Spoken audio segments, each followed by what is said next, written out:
अच्छा, मुझे एक चीज़ आप ये समझाएं कि आपने ग्राउंड पे देखा कि लोगों के पास एनआरसी डॉक्यूमेंट्स भी हैं, 1951 के वोटर लिस्ट का में नेम भी है उनका, वो भी डॉक्यूमेंट उनके पास मौजूद है, लैंड डॉक्यूमेंट्स भी कईयों के पास मौजूद थे, ये आपने वहाँ पे देखा।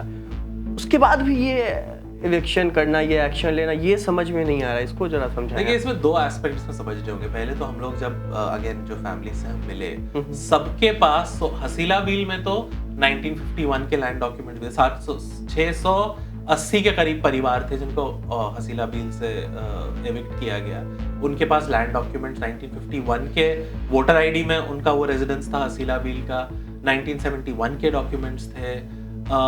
उनने कई पॉइंट्स पे उन्होंने वहां तौजी, एक चीज होती है, एक फॉर्म ऑफ लैंड रेवेन्यू है जिसे लैंड फाइन भी बोला जाता है, बट वो एक पॉलिसी है आसाम गवर्नमेंट की कि जो वहां पे हिस्टोरिकली लोग डिस्प्लेस हुए हैं बिकॉज ऑफ क्लाइमेट रीजंस, तो हसीला बील के भी जो लोग हैं वो 1948 के अराउंड वो लोग उसी जगह पे एक दूसरे लैंड पार्सल में रहा करते थे, बट वो रिवर फ्लडिंग की वजह से और इरोजन की वजह से 1948 के around they had to move to हसीला बील।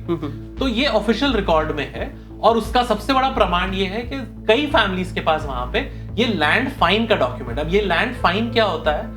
आसाम गवर्नमेंट का ये तरीका है एक कि जो इस तरह का क्लाइमेट क्राइसिस और ये जो रिवर बेड इरोजन है, इसकी वजह से जो लोग डिस्प्लेस होते हैं, तो वहां पे जो नए जगह पे वो जाके रहते हैं, over a period of years land fine जब वो पे करते रहते हैं तो इट इज कंसिडर्ड कि वो रेवेन्यू पे कर रहे हैं, and after a point they can apply for regularisation, they can apply to get जो जिसको हम पट्टा बोलते हैं, जो लैंड का डीड है।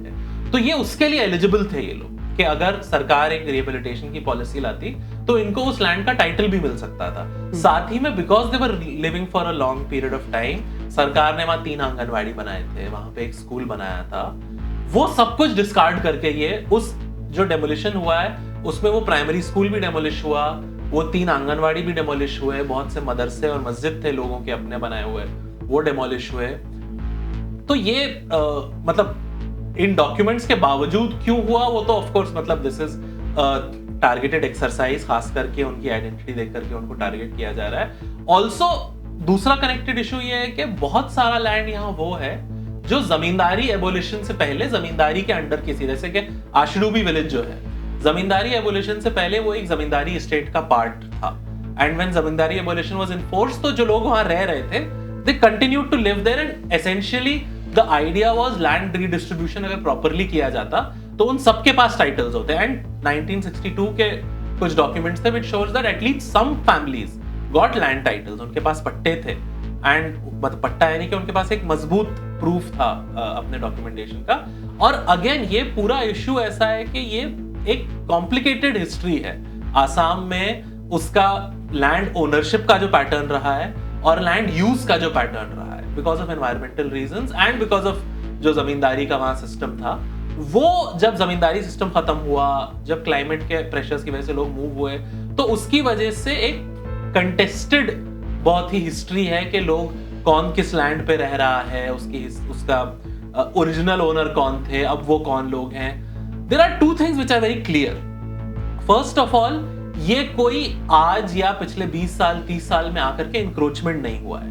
ये सब लोग एक हिस्टोरिक रीजन है जिसकी वजह से उस लैंड पे रह रहे हैं, और इनमें से कोई भी बांग्लादेशी या बांग्लादेश से आए हुए लोग नहीं है। ये वो लोग हैं जो बंगाली स्पीकिंग है। आसाम में कम से कम 19th सेंचुरी से बंगाली स्पीकिंग लोग रह रहे हैं। वो माइग्रेशन अंग्रेजों के वक्त में हुए थे, उसमें कुछ भी इलीगल नहीं है।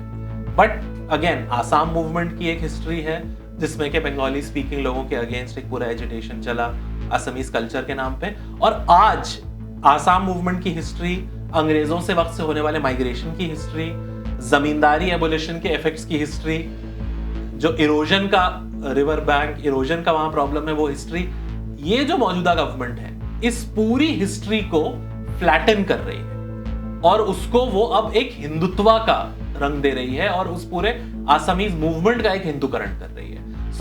आपने जो सवाल पूछा कि ये सारे डॉक्यूमेंट्स होने के बाद भी वहां इलेक्शन क्यों हुए, तो उसके मुझे ये 2 रीजन लगते हैं। एक है कि वहां एक बहुत पुरानी हिस्ट्री है माइग्रेशंस की, जिसकी वजह से और उसकी वजह से जो सोशल टेंशंस क्रिएट हुए, उन सोशल टेंशंस में आसाम मूवमेंट हुआ, उसके बाद एक एनआरसी का कंटेस्टेड प्रोसेस हुआ, उसके बाद जो हीलिंग होनी चाहिए थी, जो आसाम सोसाइटी में जो रिकंसिलिएशन और रिहेबिलिटेशन होना चाहिए था, वो नहीं हुआ।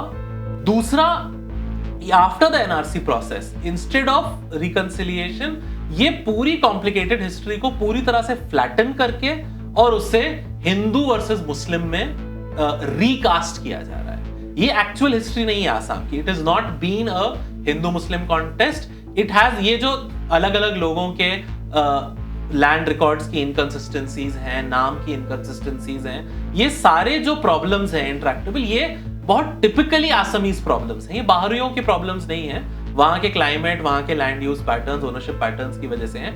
बट इस सब को फ्लैटन करके, सारी हिस्ट्री को खत्म करके सिर्फ हिंदू वर्सेस मुस्लिम उसको बनाया जा रहा है।